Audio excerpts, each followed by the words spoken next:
Claire wasn't looking for company. Nights were easier with the TV on, scrolling endlessly through social media to fill the silence. At 47, fresh out of a draining divorce, loneliness had a weight, thick and suffocating. That night, between posts of family dinners and vacation photos, a friend's suggestion appeared. Daniel Miller, no mutual friends, no connection. Yet, the profile felt eerily familiar. Curiosity won. She clicked. Clean-shaven, a warm but unsettling smile, eyes that seemed to follow her. She hesitated, then hit Add Friend. Less than a minute later, a message popped up. "I've been waiting for you to find me." Claire jolted. What the hell? Before she could respond, another ping. "Do you believe some people are meant to meet, no matter what?" For a moment, she just stared. Something about his words chilled her. She replied, "Do I know you?" There was a pause. Then came the answer. "We've crossed paths. You just didn't see me." Her throat tightened. What did he mean by that? Nights turned into a routine. Wine, loneliness, Daniel. His messages were hypnotic, pulling secrets out of her she hadn't shared in years. Regrets, fears, dreams, all poured out like she was confessing to someone who understood her completely. Then the questions grew darker. Do you ever wonder if someone is watching you? What if I told you I knew the smell of your shampoo? Claire laughed it off at first, but her laughter died when he described her bedroom, the way the light hit the far wall, the color of her sheets. Had she told him that? Number. She was certain. Her stomach twisted. "How do you know that?" she typed, hands trembling. His reply. "Because I'm closer than you think. You're never really alone, Claire." Sleep abandoned her. Claire's mind raced. She stopped opening her curtains. Every shadow looked like it was watching her.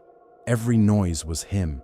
She blocked Daniel, deleted the app, but at 2:44 a.m., her phone buzzed. Unknown number, a single photo. Her, sleeping, taken from the foot of her bed. Claire screamed, stumbling out of the bedroom, turning every light on. She checked the locks. All closed. She wanted to run, but where? The night felt endless, the walls closing in. Then came another message. "You look peaceful when you're not scared. I like watching you then." Tears streamed down her face. How? How the hell was he in her house? She went to the police, desperate. "He's in my house. I don't know how, but he is." They didn't believe her. "No forced entry, no witnesses. Maybe you're dreaming." "Stress, Mom." Claire wanted to scream. How could she prove what she saw? That night she tried to stay awake, knife in hand, but exhaustion won. At 3:12 a.m., she woke up freezing. The heater was on, the air wrong, heavy. And then she smelled it, the faint scent of aftershave, not hers, not anyone's she knew. Slowly she turned her head. The closet door was ajar. Had she left it open? Number. In the sliver of darkness, she saw him, eyes wide, a grin stretched unnaturally across his face. Daniel, not a profile picture, flesh and bone, watching her.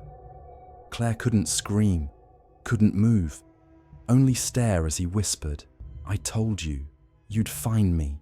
Claire stopped going to work. She stopped answering calls. Not that many came anymore. The world felt distant, like she was fading from it. Sleep became impossible. Every time her eyes shut, she'd see that grin, those eyes staring from the shadows of her own home. She installed cameras, paid a fortune. Every corner of the apartment covered.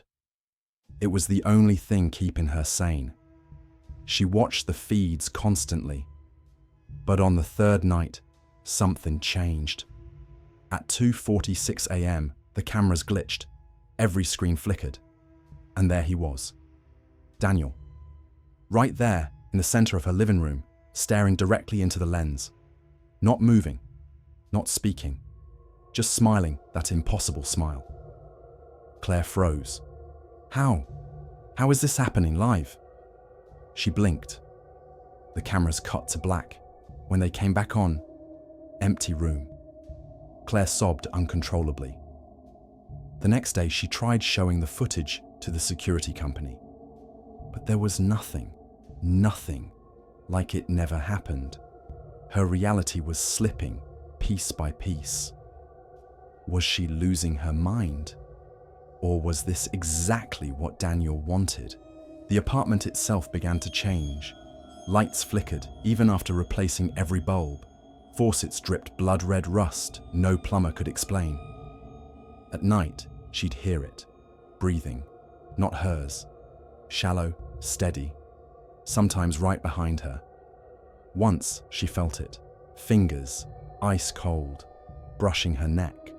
She screamed, spun around, but there was no one there. Her reflection in the mirror no longer matched her. It was slower, smiling when she wasn't. Daniel's messages stopped. Instead, she started finding notes, handwritten, slipped under doors, left on the kitchen counter. Getting closer. You smell like lavender tonight. Why do you fight it, Claire? You let me in.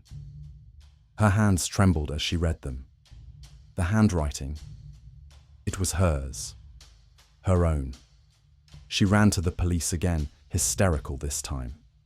Check the cameras, the locks, the handwriting, she begged. But no one listened. They looked at her like she was crazy. Middle-aged, lonely, a fragile mind breaking under isolation. The detective said coldly, "Ma'am, there's no one watching you, except yourself." That night, she ripped the cameras down, smashed her phone, blocked every door, every window. Yet still, the photos kept coming. On the broken TV screen now, static-filled images of herself, brushing her teeth, staring into space, wide-eyed with terror. How? She hadn't left the apartment in days. She checked every inch, every corner, no hidden cameras, no signs of forced entry.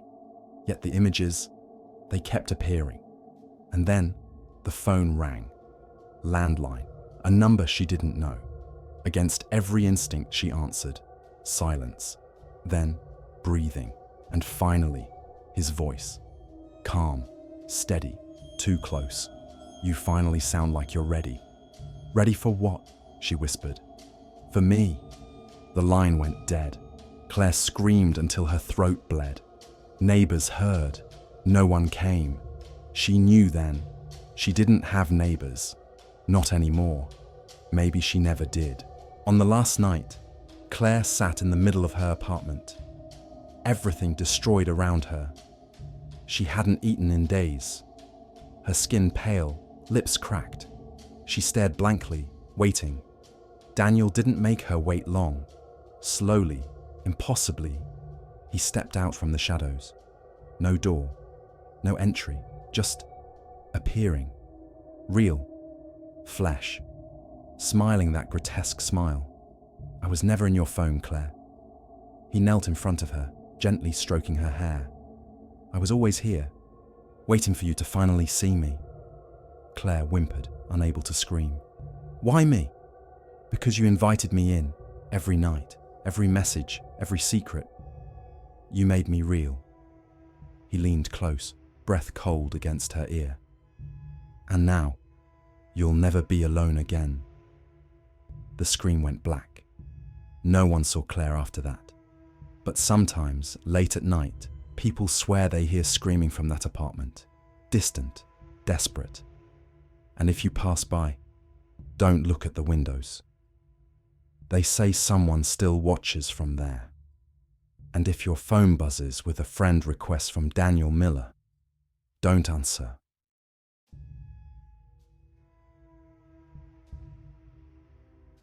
It started like most things these days, innocent, casual, meaningless. Martin Hayes, 47, wasn't the type to overshare online.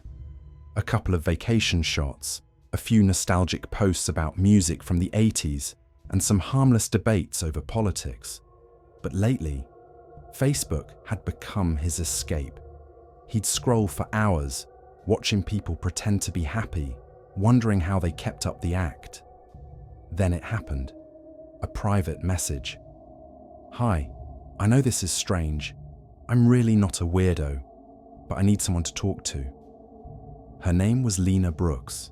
The profile looked normal, mid-40s, a warm, kind face, holding a cup of coffee at some rustic cafe. Mutual friends? None. Martin stared at the screen. Something about the message unsettled him, but he was bored, lonely, vulnerable.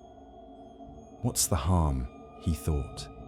He replied, "Are you okay?" That single sentence would cost him everything.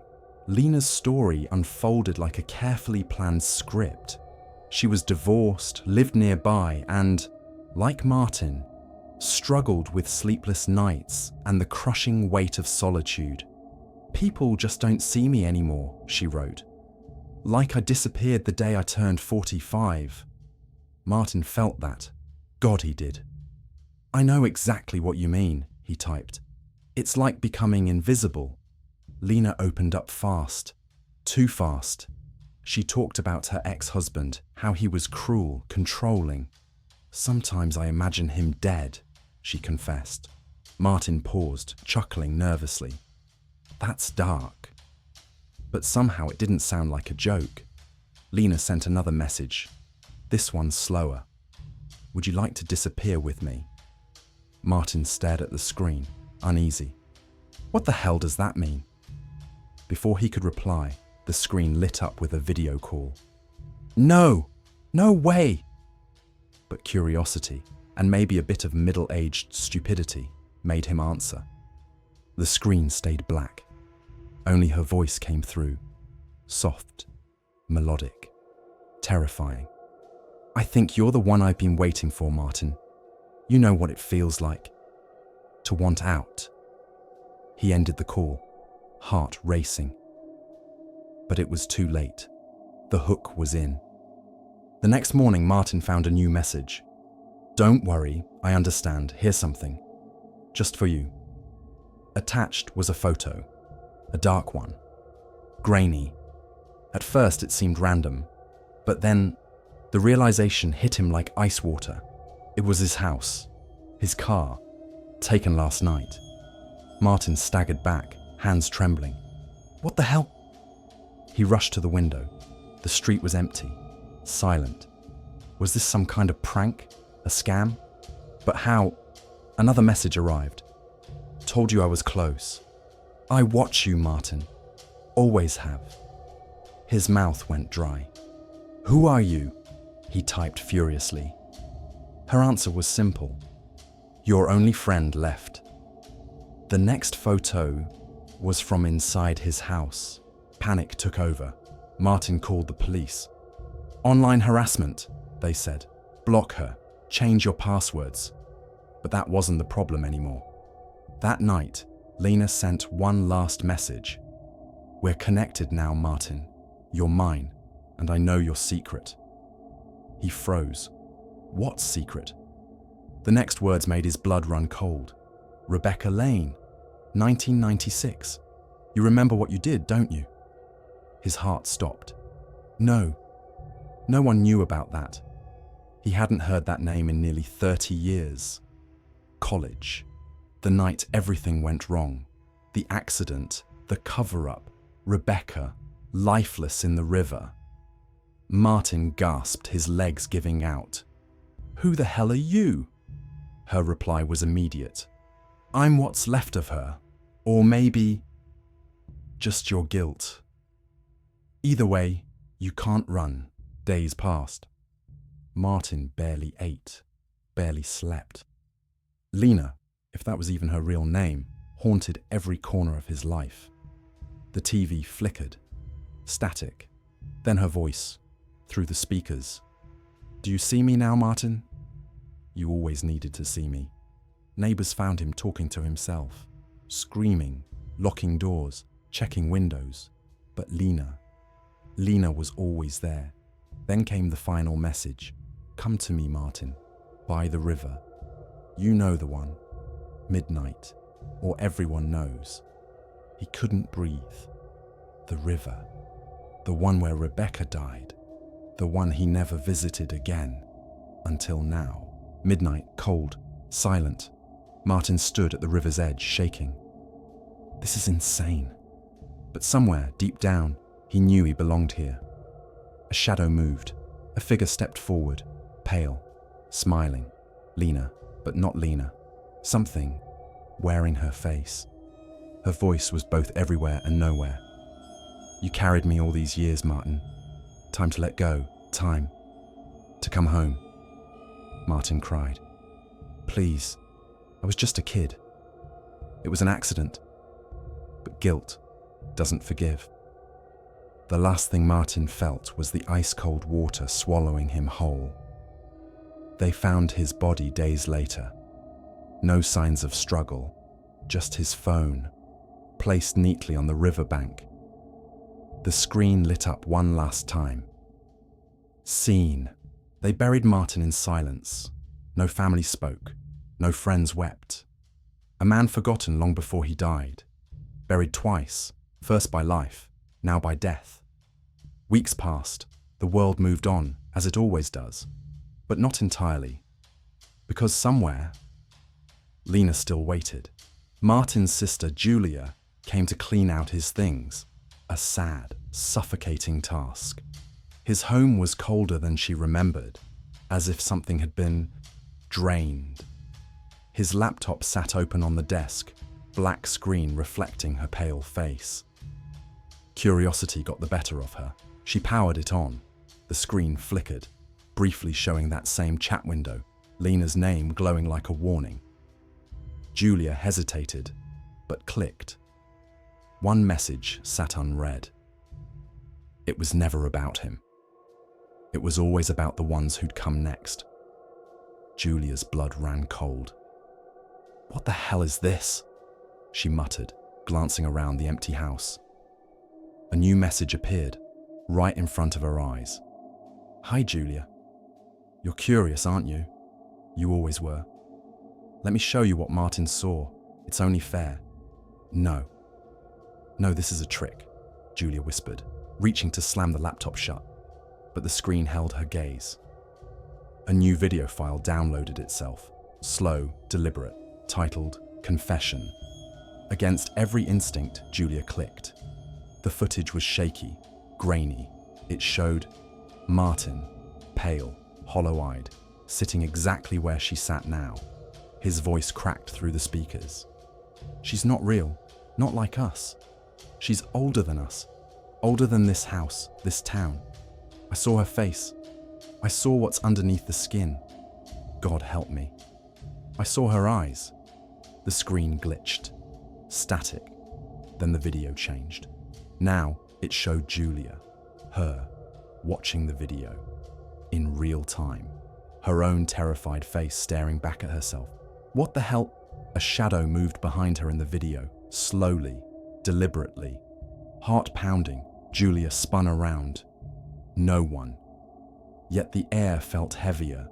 A cold whisper slithered against her ear. "I told you, Julia. It was always about who comes next." Days later, Julia was gone. Vanished. The house abandoned. Her car still in the driveway. Purse on the table. Dinner half eaten. The police found the laptop still open. The last thing on the screen. A friend request. Sent to Julia's profile. "Lena Brooks wants to connect."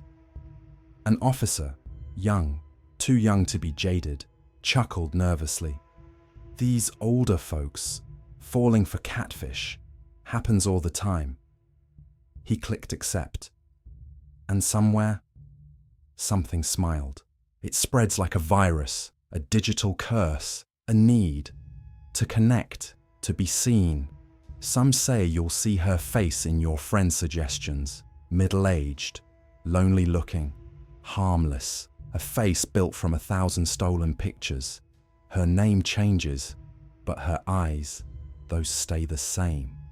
If you see her request, don't click. Don't open the chat. Don't read the message, because once you read it, you're already hers. And after that, there's only one way out.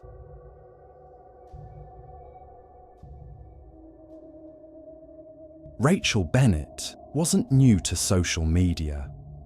She'd been on Facebook long enough to see it transform from a family photo-sharing site to the messy chaos it was now. Politics, clickbait, and strangers pretending to be friends. At 43, she thought she was smart enough to spot scams, catfishers, and all the nonsense that came with it. Until that night. It was nearly midnight when Rachel received the friend request. Her phone buzzed on the nightstand, the soft glow pulling her tired eyes from the TV. Lisa Turner wants to be friends. A name that sent a mild jolt down her spine. Lisa Turner, the girl she used to sit next to in high school, the same girl who mysteriously vanished after sophomore year. Rachel hadn't heard that name in over 20 years. She hesitated, but curiosity won. Clicking the profile, she was greeted with an old photo, a grainy image of Lisa, just as Rachel remembered. Same sun-bleached hair, same crooked smile. The account had 3 other photos, all old, almost like they'd been scanned from a photo album. Rachel's brows furrowed. No way. Lisa had disappeared. Literally. Her fingers hovered. I must be imagining things, she muttered under her breath. But the request was there, clear as day. Against her better judgment, Rachel accepted. Almost instantly, a message popped up. Hey, Rach. Long time. Been thinking about you lately. Remember those summer nights sneaking out? Rachel blinked at the screen. She hadn't heard anyone call her Rach since high school. Her stomach tightened. She'd told no one about those sneaking out nights. Not even her husband. It was a buried memory. Something felt off. But the words triggered a strange nostalgia, and maybe that's what made her type back. Lisa, is that really you? The typing dots appeared immediately. Of course. I've missed you. Rachel's pulse quickened. Sleep didn't come easy that night. Rachel tossed and turned, replaying the message over and over. She told herself it was just coincidence. Maybe someone from their town made the account, remembering the rumors, trying to stir old gossip. Still, the way Lisa spoke felt personal. Too personal. The next morning, Rachel barely touched her coffee as she scrolled the account again. No recent posts, no tagged photos, only 3 random pictures and one eerily familiar phrase in the bio. Some bonds never break. Rachel swallowed hard. Lisa had said that once, the night before she vanished. They'd been sitting on the swings at the old park, fireflies blinking around them, and Lisa had whispered those exact words before disappearing into the dark. Her hands trembled as she picked up the phone to call Jenna, her childhood best friend, the only other person who remembered those years. Hey, Jen, random question. You remember Lisa Turner? Jenna laughed bitterly. Lisa? God, yeah. We all thought she was dead or, trafficked or something. Why? Rachel took a breath. I think someone's pretending to be her. Added me last night. Sent a message. There was a beat of silence. Then Jenna snapped. Delete that shit. Block it. Don't even answer. I already did, Rachel admitted, feeling stupid. You don't mess with that stuff, Rach. People are weird now. Identity theft, stalkers. Hell, could be someone already watching you. The words landed heavier than Jenna intended. Rachel laughed nervously, but her stomach churned. Watching her? No way. Still, later that night, when she looked out the kitchen window, Rachel could swear she saw someone, a shadow, standing near the tree line across the street. But when she blinked, it was gone. Rachel tried to shake it off. Maybe Jenna was right, paranoia, but things didn't stop. Over the next few days, the Lisa account became persistent. New messages popped up, details no stranger could know. I always knew you'd grow up pretty. You still live on Maple Street. Bet the old treehouse is gone, huh? Rachel dropped her phone, her heart racing. The treehouse was gone, torn down over a decade ago. Nobody knew that, except people who lived on that street back then. Who the hell was this? Panic crept in. She showed the messages to her husband, Mark. He frowned, scanning the screen. You sure this ain't someone from high school? Maybe they're bored, messing around. It's not funny, Mark. How would they know about the treehouse? Rachel's voice cracked, tears threatening. It feels like she's watching me. Mark sighed, trying to stay rational. Look, just block 'em. Report the account. Don't answer anymore. People pull this crap all the time. Rachel nodded, but even as she blocked the profile, an icy shiver crawled down her spine. She had a sinking feeling it wasn't over. That night, her phone buzzed again, but this time from an unknown number. Blocking me won't help, Rach. I'm already here. Rachel's blood ran cold. Rachel stood frozen, staring at the message on her screen. Her throat felt dry, her heart hammering so loudly she swore it echoed in the kitchen. Mark noticed her pale face from across the room. Rach? What now? He asked cautiously. She turned the phone, showing him the message. Mark, she has my number. I never gave it. How? Mark's eyes darkened. It's not her, Rachel. Someone's playing games. We're calling the cops. But Rachel didn't answer. Her mind was racing, crawling back through every online post she'd made. Birthday wishes, check-ins, old photos. Had she slipped up? Shared too much? God, had she shared the street name? Mark grabbed his phone, but Rachel reached out. Wait, what if this makes it worse? Worse, Mark scoffed, but there was a hint of fear in his voice now. This is harassment, Rach. They're already too close. But Rachel wasn't convinced the police could help. Something about this felt personal. This wasn't just a scammer. This was someone who knew her, someone patient, calculated. That night, sleep felt impossible. Rachel lay wide-eyed in bed, ears straining at every creak and groan of the house. And then, a sound that made her breath hitch. The creak of the front porch step.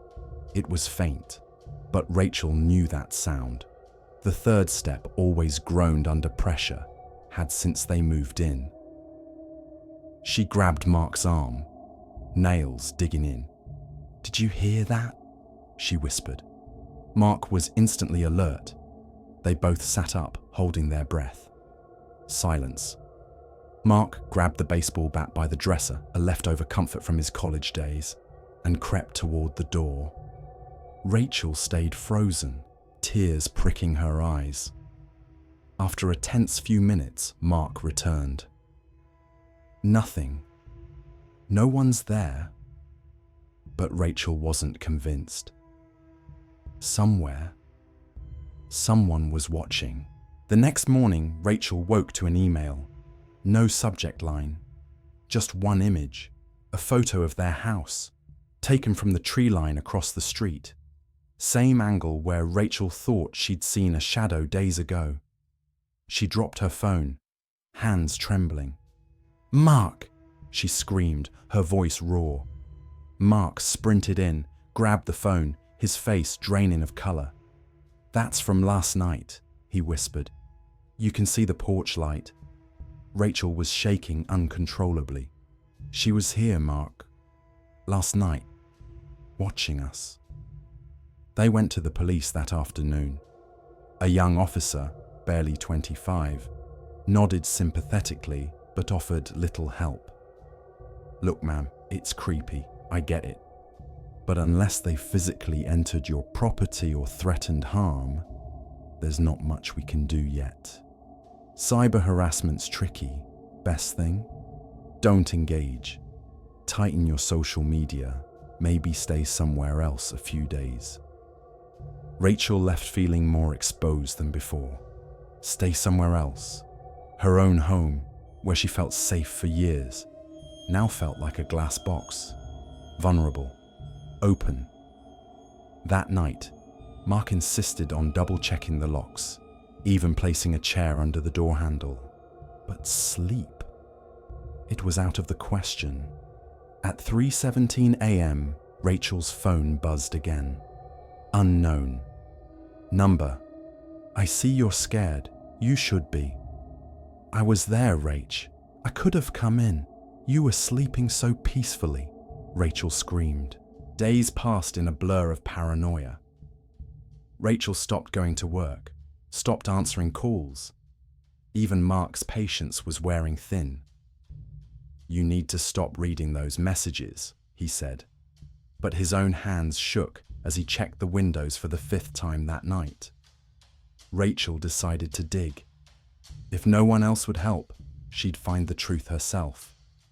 She stared at Lisa Turner's profile, what little there was. Then, out of desperation, she clicked the single tagged name under an old photo. David M. David Mitchell, a name she barely remembered, a quiet boy from high school, Lisa's neighbor, if memory served, a weird kid, always lurking, barely speaking. Rachel's eyes widened. No, it can't be him. Her hands moved before she could think. She searched David Mitchell, and there he was, still living 2 towns over, no family, single. Rachel's gut twisted. "Mark, I think I know who's doing this." They drove that night, against better judgment. Mark kept cursing under his breath, but Rachel was dead set. They found David's place, a rundown house at the edge of a wooded lot. Mail piling up, curtains drawn. Rachel's breath caught when she saw it. A camera lens peeking out from the window, pointed right at their car. Before Mark could react, the front door creaked open. David stood there, thinner, older. But those eyes, empty, unblinking, fixed on Rachel. "Rach," he said slowly, smiling. "Been a long time." Rachel's stomach dropped. "Why are you doing this?" David shrugged. "I never forgot you. Never forgot her either. Lisa. She left us both, didn't she? I figured we could reconnect." Mark lunged forward, but David didn't flinch. "You block me, you run. It won't change a thing. I know you, Rach. I know everything." Rachel backed away, sobbing. "What do you want?" David's grin widened. "I just want us to be close. I missed you. You were the only one who ever saw me." Mark pulled Rachel away, both of them shaking as they got back into the car. "We're going to the cops, now. This guy's dangerous." Rachel couldn't stop crying. Every second she thought she was safe. She hadn't been. Every private moment watched, every memory twisted. The police took them seriously this time. A restraining order, a full investigation. But even with all that, Rachel couldn't breathe right, couldn't sleep. Every shadow felt like him, every sound like his voice. Days later, another email came. Simple, one sentence. "You can't erase me, Rach. You'll always wonder if I'm there." And she did. For the rest of her life, Rachel wondered. Every time the wind rustled, Every time the porch creaked, if David was still out there, watching, waiting. Because some obsessions don't end, they just hide. They change their locks, installed cameras. Mark even bought a gun, something Rachel swore they'd never keep in the house. But none of it mattered, because the worst part wasn't what David might do. The worst part was knowing he was still out there, watching. The cops did what they could, but David Mitchell was careful. No direct threats, no physical break-ins, just presence. Always just enough to remind her he was near. The next email shattered her last shred of sanity. "I was there when you showered, Rach. You looked beautiful, just like I imagined all these years." Rachel vomited instantly. Mark caught her, trying to hold her steady, but she was shaking so hard her teeth chattered. "He's been inside, Mark," she sobbed. "He's been inside this house." They tore the place apart. Every closet, every crawl space, the attic. And there, in the attic, Mark found it. A small square hole carved into the insulation, barely big enough for a man. Inside, a blanket, food wrappers, a small pair of binoculars. Rachel's scream was so raw, so primal, that Mark swore he'd never forget the sound. He had lived inside their home. Rachel didn't sleep after that. Couldn't. She stayed awake in the corner of their bedroom, gun clutched in her hands, staring at the walls. Every creak, every groan of the old house sent her into fits of sobbing terror. The cops came, again. They searched, again, but David was gone. "He probably knew we were close," the detective muttered, almost apologetic. "Guys like that. They're ghosts once they disappear." "But what if he comes back?" Rachel whispered, voice hollow. The detective sighed. "Honestly, he might." Rachel looked at Mark then, truly looked, and realized something broke in both of them. There was no going back. Their home was poisoned, their memories ruined, their lives forever fractured. That night, she sat staring out the window as the sun rose, face pale and hollow. Her phone buzzed. Unknown number. "You'll move, you'll run, but you'll never feel safe again. And that's the real gift I left you, Rach." Rachel screamed until her throat gave out. Months passed.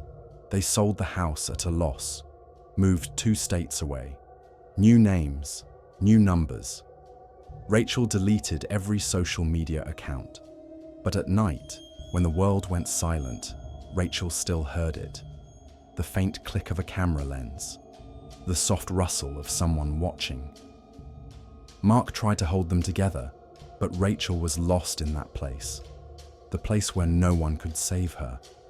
The place where safety was a lie.